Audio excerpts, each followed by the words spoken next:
अस्सलाम वालेकुम स्टूडेंट, कैसे हैं आप। उम्मीद करता हूँ आप सब लोग खैरियत से होंगे। स्टूडेंट, आज के lecture number 5 ADP general mathematics के मैं आप लोगों को खुशामदीद कहता हूँ। आज का हमारा जो टॉपिक है वो आपके पास है सिंथेटिक डिवीजन। प्रीवियस लेक्चर के अंदर हम लोगों ने स्टडी किया था डिवीजन ऑफ पॉलिनोमियल के पॉलिनोमियल को कितने मेथड से डिवाइड किया जाता है। तो दो मेथड आपके पास, first one is long division method और सेकेंड आपके पास है सिंथेटिक डिवीजन। प्रीवियस लेक्चर में हम लोगों ने ये भी स्टडी किया था कि टाइप्स ऑफ पॉलिनोमियल कितनी होती हैं, ठीक है, और डिग्री के लिहाज से पॉलिनोमियल को हम कितने टाइप्स में डिवाइड करते हैं। समझ आ रही इस बात के स्टूडेंट। तो आज का जो हमारा टॉपिक है आपके पास सिंथेटिक डिवीजन। सिंथेटिक डिवीजन को हम एक शॉर्टकट मेथड भी कहते हैं। समझ आ रही इस बात की, शॉर्टकट मेथड। और लॉन्ग डिवीजन से बचने के लिए हम सिंथेटिक डिवीजन को क्या करते हैं, यूज़ करते हैं। Now the question is that कि सिंथेटिक डिवीजन को हम लोग मोनोमियल, बाइनोमियल और ट्राइनोमियल से जब डिवाइड करें तो किस तरह के फैक्टर्स या किस तरह के प्रॉब्लम या किस तरह के सॉल्यूशन आपके पास बनते हैं।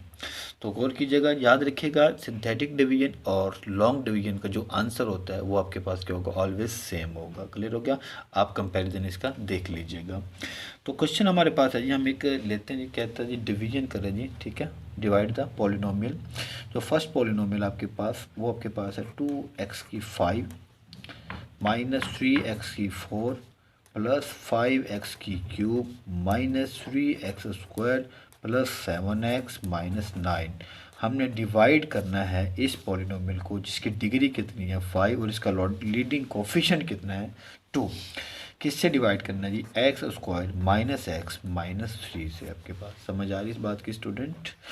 तो सिंथेटिक डिवीजन को जब भी कॉन्सेप्ट जहन में आता है तो याद रखिएगा, ये टेबल आपको याद होना चाहिए, ठीक है, इस तरह का चार्ट।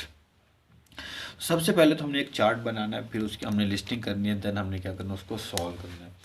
तो आज दो क्वेश्चन हम इसके सॉल्व करेंगे और आई होप सो मैं उम्मीद करता हूँ आप लोगों को इसका कॉन्सेप्ट समझ में आ जाएगा। तो ज़रा गौर कीजिएगा, ये जो आपके पास पॉलिनोमियल है और ये भी आपके पास क्या पॉलिनोमियल। क्वेश्चन इज डैट यहाँ पे डिग्री कितनी है 2 और यहाँ पे डिग्री कितनी है 5 और इसका लीडिंग कोएफिशिएंट कितना है 1 और इसका लीडिंग कोएफिशिएंट कितना है 2। तो याद रखिएगा, ये ट्राइनोमियल का मतलब होता है कि उसमें 3 टर्म आ जाएंगे आपके पास। कितने टर्म आ जाएंगे स्टूडेंट, 3 टर्म्स आपके पास। तो अब हमने क्या करना है जी, इस पॉलिनोमियल को ट्राइनोमियल पॉलिनोमियल से क्या करना है, डिवाइड करना है बाय सिंथेटिक डिवीजन के मेथड से। अब सिंथेटिक डिवीजन के अंदर आपको पहले चार्ट बनाना आना चाहिए, ठीक है। ये इसका क्या टेबल है, इसे आप चार्ट भी कह सकते हैं, ठीक है स्टूडेंट। यहाँ पे तो आपके पास क्या होंगी, जो आपका डिनोमिनेटर में पॉलिनोमियल होगी उसके कोफिशिएंट के आपने क्या करनी है, लिस्टिंग करनी है। फर्स्ट कोफिशिएंट कितना है 2, सेकंड आपके पास कितना -3, थर्ड कितना है 5, -3, 7, -9। आपने इसको अकॉर्डिंग टू द डिग्री ही क्या करना, अरेंज करना पावर। पहले 5, फिर 4, फिर 3, फिर 2, फिर 1, फिर 0। ठीक हो गया स्टूडेंट।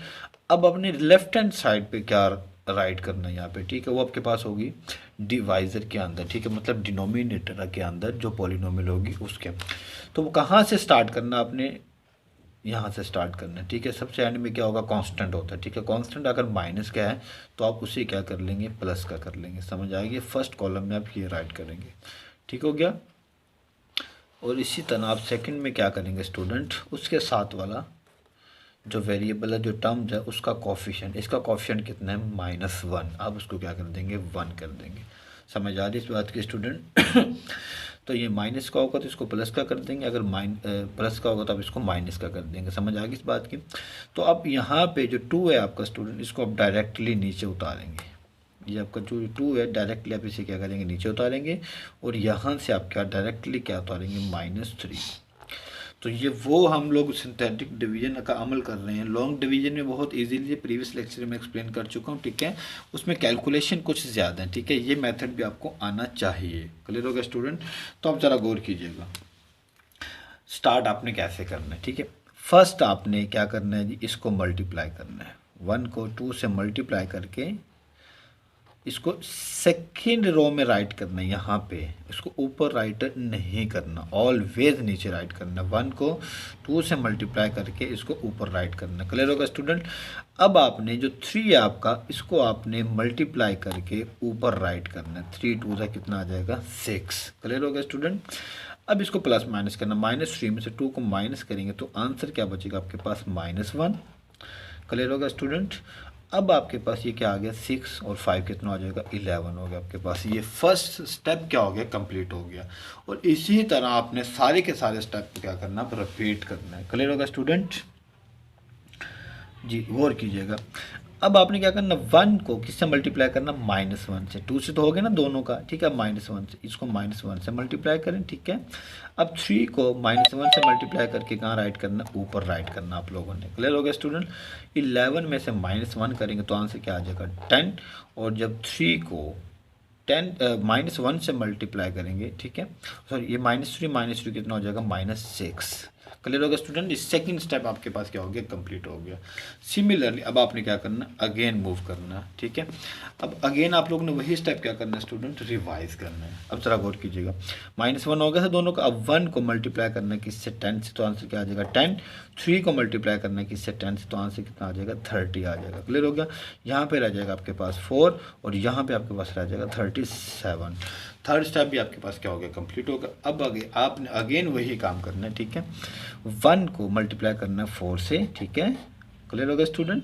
3 को मल्टीप्लाई करना है आपने किससे, 12, 4 से, तो आंसर कितना आ जाएगा, 12 आ जाएगा। तो ये आपके पास कितना आ जाएगा, 41, ठीक है।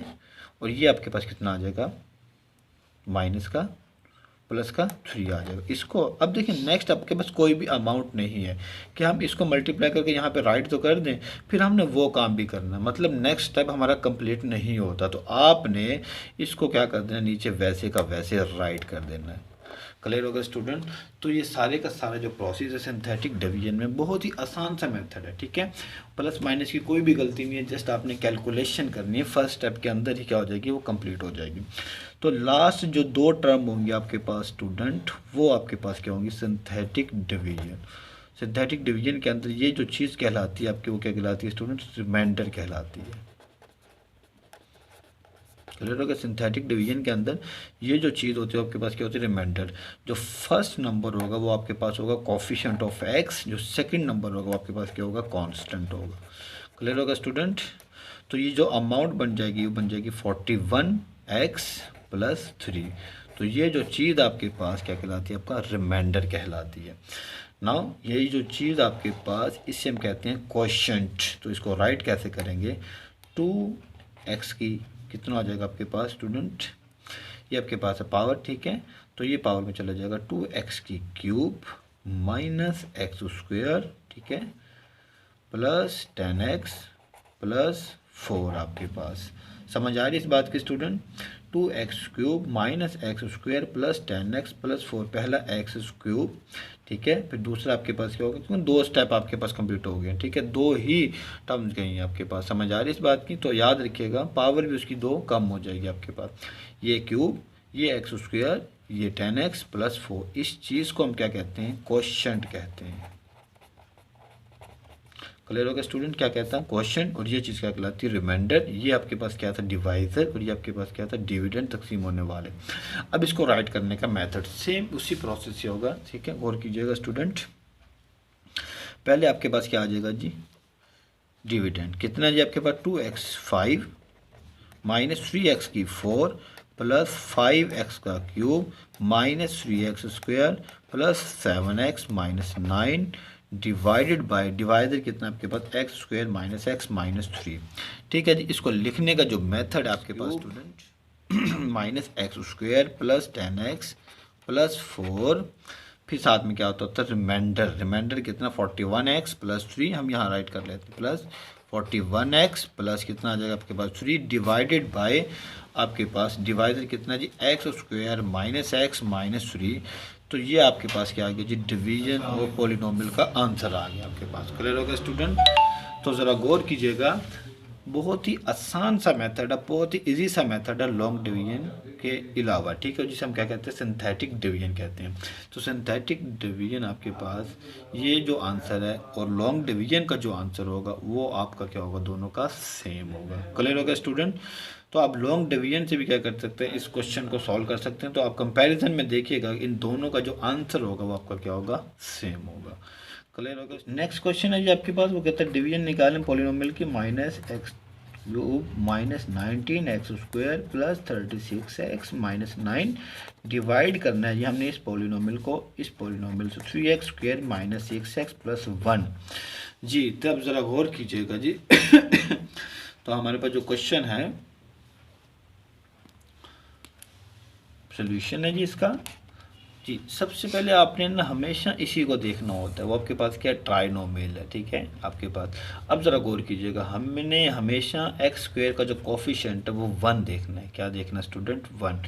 अगर मैं यहाँ से 3 को क्या कर लूँ, कॉमन कर लूँ, समझ आ रही इस बात की? क्या कर लूँ मैं, 3 को कॉमन कर लूँ तो ये आ जाएगा x² माइनस कितना आ जाएगा 2x प्लस क्या आ जाएगा 1/3 आपके पास। समझ आ रही इस बात की स्टूडेंट? तो ज़रा गौर कीजिएगा, जब आप यहाँ पे कोई ना कोई चीज़ आ जाती है, मतलब 1 कांस्टेंट नहीं आता कोफिशिएंट, तो याद रखिएगा आपने उसको कॉमन कर लेना है। जब ये चीज़ आपकी 3 रह जाएगी, एंड में जो आपका क्वोशंट बचेगा आपने उसको उससे डिवाइड भी करना है। समझ आ रही इस बात की स्टूडेंट? एंड में जो आपका क्वेश्चन बचेगा आपने उसको इस नंबर से लाजमी क्या करना है, डिवाइड करना है, ठीक है। यानी कि जो हमारा प्रोसेस कहलाता है, जब भी x² का कोफिशिएंट 1 नहीं होगा, जो नंबर होगा उसको आप कॉमन कर लें, ठीक है। कॉमन करने के बाद एंड में जो आपका क्वेश्चन आएगा उसको आपने इससे क्या करना है, डिवाइड करना है। और आप लोगों ने अगेन इस क्वेश्चन को लॉन्ग डिवीजन से सॉल्व करके अपने आंसर को क्या करना है, कंपैरिजन में लाना है। क्लियर होगा स्टूडेंट? तो फिर वही हम लोग अगेन टेबल बनाने लगे, ठीक है। अगेन आप लोग 2 कॉलम बना लें स्टूडेंट, ये चीज़। अब ज़रा गौर कीजिएगा, इसका कॉन्स्टेंट की लिस्टिंग करते हैं। 6 -9 -19 36 -9, ठीक है। तो मैंने आपको बताया था अभी, यहाँ पे अगर प्लस है तो क्या हो जाएगा -1/3, और अगर यहाँ पे माइनस है तो यहाँ पे क्या हो जाएगा, प्लस का 2 आ जाएगा आपके पास। क्लियर होगा स्टूडेंट? ये हमने लिस्टिंग कर ली है जी अपनी सिंथेटिक डिवीजन के टेबल के अंदर। अब हमने क्या करना है जी, वही काम। पहले आपने क्या करना है, इस 6 को नीचे उतारना, ठीक है, यहाँ उतारना 6, और यहाँ से क्या उतार लेना आप लोगों ने, -9। क्लियर होगा स्टूडेंट? अब आपने 2 को 6 से मल्टीप्लाई करना, तो आंसर कितना आ जाएगा 12, और -1/3 को किससे मल्टीप्लाई करना, 6 से मल्टीप्लाई करना, तो आंसर कितना आ जाएगा 3 2 -2 आ जाएगा आपके पास। समझ आ रही इस बात की स्टूडेंट? तो -2 आ गया, तो आपने यहाँ पे क्या राइट कर देना, -2 राइट कर देना, ठीक है। इसको इससे मल्टीप्लाई कर ले तो आंसर यहाँ पे राइट, जब इससे मल्टीप्लाई करेंगे तो ऊपर लिखेंगे, और इससे मल्टीप्लाई करेंगे तो आप नीचे लिखेंगे, ठीक है स्टूडेंट। तो -1/3 को जब 6 से मल्टीप्लाई किया तो आंसर कितना आया, -2, तो यहाँ पे क्या लिखते हैं, -2 कर दें। क्लियर होगा स्टूडेंट? अब इसको सॉल्व करें, यहाँ पे क्या आ जाएगा 3, और यहाँ पे कितना आ जाएगा -21। अब आपने 2 को मल्टीप्लाई करना 3 से, तो कहाँ पे राइट करेंगे हम लोग, 6, ठीक है। मतलब इसको इससे मल्टीप्लाई करना है, और इसको भी आपने किससे मल्टीप्लाई करना है, इससे। क्लियर हो गया? अब माइनस को जब मल्टीप्लाई करेंगे 3 से तो आंसर कितना आएगा, -1, तो यहाँ पे क्या चीज़ रह जाएगी आपके पास, 35 रह जाएगा आपके पास। क्लियर होगा स्टूडेंट? तो ये कितना रह जाएगा आपके पास, 15, माइनस का 15, ठीक है। अब माइनस के 15 2 को इससे मल्टीप्लाई करके यहाँ पे राइट करना हमने, ठीक है। और जब इसको इससे मल्टीप्लाई करेंगे -1/3 और -15 कैंसिल आउट करेंगे तो माइनस माइनस प्लस हो जाएगा, 3 5 15, तो यहाँ पे क्या आ जाएगा आपके पास, 5 आ जाएगा। क्लियर होगा स्टूडेंट? तो आंसर क्या आ गया आपके पास, -4 यहाँ पे। तो ये कितना रह जाएगा आपके पास स्टूडेंट, -30, ठीक है, 5 रह गया। अब यहाँ पे कोई अमाउंट नहीं है, इसको आप क्या करेंगे, डायरेक्ट नीचे उतारेंगे, -4, ठीक है। जो लास्ट 2 टर्म होती हैं वो आपके पास क्या होती है, रिमाइंडर, ठीक है स्टूडेंट। और ये आपके पास क्या बन जाएगा, 5x - 4, जो फर्स्ट कांस्टेंट होगा वो कोफिशिएंट होगा ऑफ x, और ये आपके पास क्या कहलाएगा, कांस्टेंट कहलाएगा, जैसे मैं अभी प्रीवियस क्वेश्चन में एक्सप्लेन कर गया था। तो ये क्या हो गया आपका, रिमाइंडर हो गया। और ये जो चीज़ आपके पास क्या कहलाती है, क्वोशंट कहलाती है। क्या जी, पावर कितनी थी, 4, तो 2 रह जाएगी आपके पास, 6x² प्लस 3x - 15, ठीक है जी।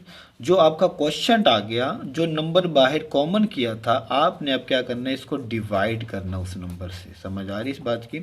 तो जो आंसर बचेगा वो आपके पास होगा 2x² प्लस x - 15, तो ये चीज़ क्या कहलाती है आपकी, क्वोशंट कहलाती है आपके पास। समझ आ रही इस बात की? तो अगेन हमने एक क्वेश्चन सॉल्व कर लिया बहुत ही आसान से मेथड से। तो अब इसको राइट करने का वही मेथड है जी, पहले आपके पास ये, ठीक है, 6x³ minus 9x³ minus 19x² plus 36x-9 divided by, अब इसको ये भी लिख सकते हैं आप, ये भी राइट कर सकते हैं, डजंट मैटर। समझ आ रही इस बात की। 3x² minus 6x plus 1 which is equal to, पहले क्या लिखते होते हैं हम, क्वेश्चन क्या है जी, 2x² plus x minus 15, remainder आपके पास कितना है जी, plus 5x minus 4 divided by कितना है जी आपके पास, 3x² माइनस 6x प्लस 1। ठीक हो गया स्टूडेंट। तो हमने डिवीजन ऑफ पॉलिनोमियल अगेन देख लिया जी आपके पास। तो डिवीजन ऑफ पॉलिनोमियल दो तरह से होती है, एक लॉन्ग डिवीजन, दूसरा आपके पास सिंथेटिक डिवीजन। तो आप लोग क्या करेंगे, आप लोगों की एक असाइनमेंट है, आप लोगों ने इन दोनों क्वेश्चन को लॉन्ग डिवीजन से सॉल्व करना है, जो मैंने प्रीवियस क्वेश्चन में आपको बताया है। अगर आपने वो लेक्चर नहीं लिया तो आप अभी वो लेक्चर लें, क्योंकि ये डिवीजन आप लोगों को अच्छे से आनी चाहिए आपके पास। समझ आ रही इस बात की स्टूडेंट। तो देखिएगा लॉन्ग डिवीजन का जो आंसर है और सिंथेटिक डिवीजन का आंसर है सेम आता है या नहीं आता। क्लियर होगा स्टूडेंट। तो आज के लेक्चर के अंदर आप मुझे इजाज़त दीजिए। अल्लाह हाफिज़, अल्लाह निगहबान, अस्सलाम वालेकुम।